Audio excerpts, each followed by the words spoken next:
There is much speculation, including from Volodymyr Zelensky, that he will somehow be able to reset relations between Ukraine and Russia. I love the term reset because whenever it's used, I know it's going to fail. It's failed at least 3 times, if not more, in the US-Russian relationship. First under Bush, and then under Obama and Hillary Clinton, and then again under Donald Trump. The reasons are usually always the same. It's because the Russians understand reset as they would in the Ukrainian case.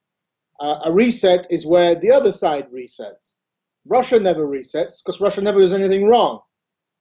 It has to be the Americans who reset because the Americans are the guilty party. The Americans are the aggressors in all 3 cases. So in all 3 cases in the US, when they tried to reset relations with Russia, it was a flop.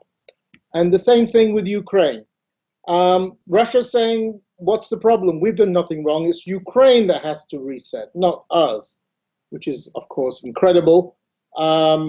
Now, why won't a reset? Why won't Zelensky improve relations with Russia?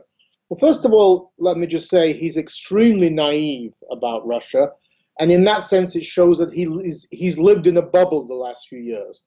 He hasn't mingled with the average Ukrainian. Because if he had, including people from where he comes from, eastern Ukraine, he would have heard that everybody's had Russia up to here. Opinion polls show that. He's obviously not aware that 72% of Ukrainians believe that Ukraine and Russia are at war. Now, the same number of people approximately in Russia think it's actually a civil war in Ukraine. It's not Russian aggression. But most Ukrainians think this is a product of Russian external aggression in eastern Ukraine and, of course, Russian occupation of Crimea. A major reason why the reset is not possible is because the Crimean question is never going to be on the table. In Russian eyes, in majority of Russian eyes, 85% of Russians, according to an opinion poll this month by the well-respected Levada Center, believes that what happened in 2014 was correct. That means that if you can't discuss the Crimea, you can't really discuss peace, because no Ukrainian president is ever going to be allowed, is ever going to be constitutionally able to say, okay, the Crimea, we've given up on it.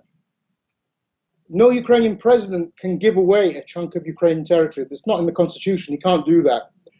And if he tried to do a deal somehow, okay, we recognize the Crimea as Russian. In return, we hope you do some kind of peace deal in Donbas. It's simply not going to fly. Parliament will never ratify the agreement. There would be probably riots outside the Ukrainian parliament like in 2015. Who knows if there would be a third Maidan.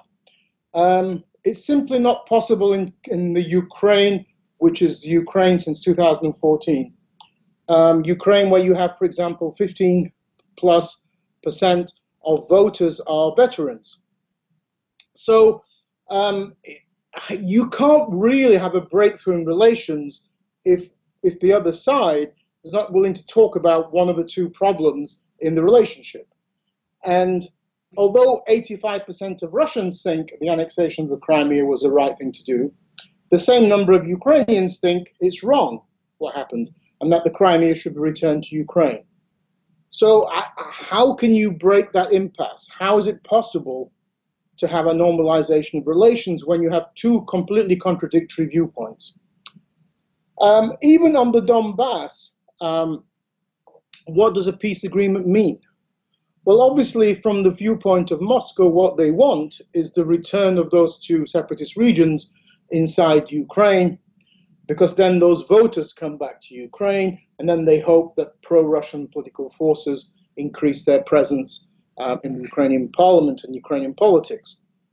But the price for that is always going to be too high for any Ukrainian president to agree with. Not only has he got to forget about the Crimea, but he's also then got to get the constitution changed so that these 2 regions get special status. For that to happen, he needs to find 300, the president needs to find 300 votes in parliament. How's he going to do that? When they tried to discuss something similar in September 2015, there were riots outside the Ukrainian parliament and 3 National Guardsmen were killed by grenades that were thrown by veterans.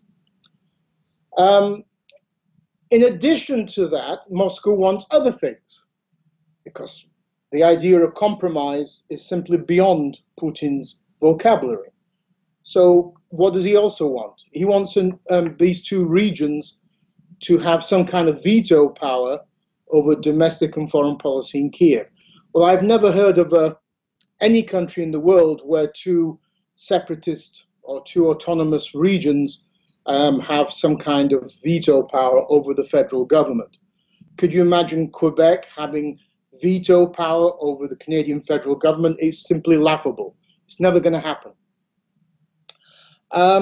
And of course, on top of that, what Russia wants the most is some kind of Finlandization of Ukraine, which means some kind of neutral status, and therefore to forget about NATO and EU membership. Again, Zelensky has another problem here.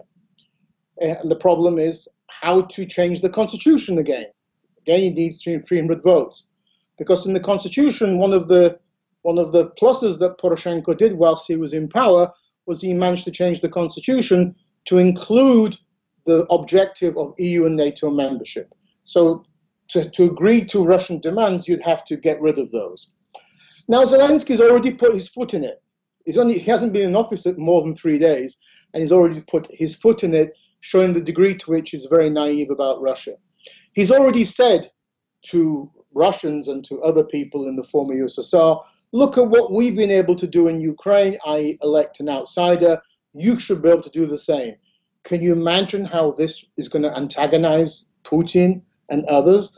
The last thing Putin wants to see is an outsider coming to power and throwing out the old guard like him.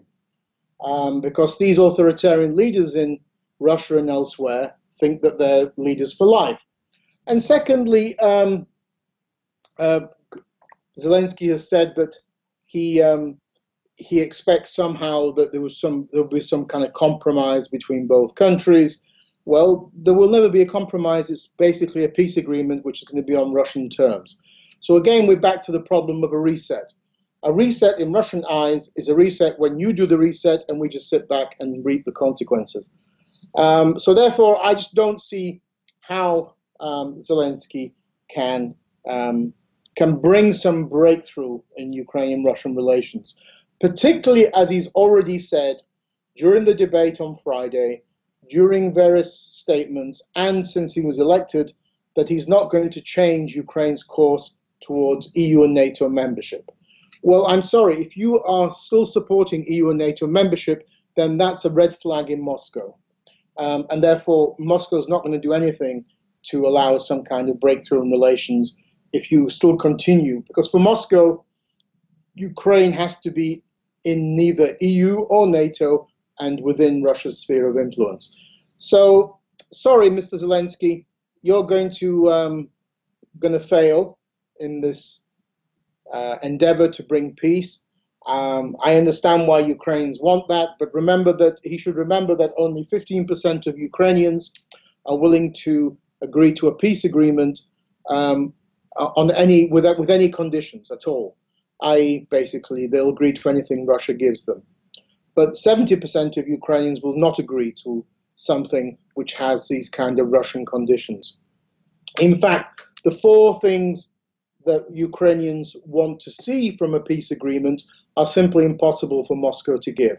And that is return the Crimea, end military aggression in the Donbas, pay reparations for all the damage you've done, and stop interfering in Ukrainian domestic and foreign affairs. There's no way anybody in Moscow is going to agree to any of those 4.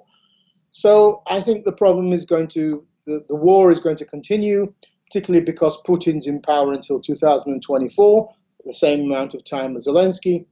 And of course, Zelensky might be leaving office then because he said he's only in power for 1 term, but Putin will stay on indefinitely because he's president for life.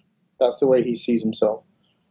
So the idea that somehow things will change there, no. If anything, Zelensky will follow the same path as Leonid Kuchma in 1994, where he also was extremely naive. Maybe this is a trait of Eastern Ukrainians, naive about Russia, came to power in 1994 on a quite moderate pro-Russian platform, but he very quickly turned round to the West, did some very good deals with NATO and with Bill Clinton, then the US president, and had to wait 3 to 4 years before Boris Yeltsin came to Ukraine to sign a treaty on the border, which then, of course, Russia subsequently infringed. So, if anything, Zelensky is going to follow the path of Kuchma. He's not going to somehow have a breakthrough, and even if he was willing to agree to all the Russian demands, it would simply not fly. He wouldn't be able to get it past Kiev. And so he can dream on whatever he wants, but I don't think his advisors are that stupid. Thank you.